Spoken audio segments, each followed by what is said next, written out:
ক্ষেতের টাটকা তরমুজ দিয়ে বানিয়ে ফেললাম এরকম মজাদার রেসিপি। তো হ্যালো বন্ধুরা, প্রথমে আমি এই তরমুজটা কেটে নিই।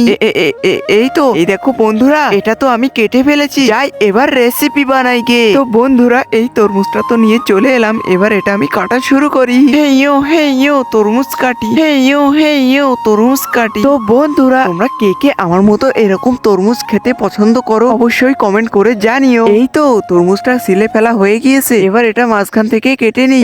এই তো কেটে ফেলেছি। দেখো বন্ধুরা, কত সুন্দর হয়েছে। আর এইদিকে নকুলদাকে দেখো, তরমুজ খাবে বলে পাগল হয়ে যাচ্ছে। তো বন্ধুরা, এবার আমি এই তরমুজের ওপরে একটু মশলা ছিটিয়ে দিই। এই দেখো, নকুলদা তরমুজটি খাবে বলে কতই না মজা করছে। আর এই একটা তরমুজ নিয়ে নিল। এই দেখো বন্ধুরা, নকুলদা কত মজা করে তরমুজ খাচ্ছে। তো আজকের মতো এই পর্যন্ত। যদি ভিডিওটি ভালো লাগে তাহলে অবশ্যই একটা লাইক আর একটা সাবস্ক্রাইব করে দিবে।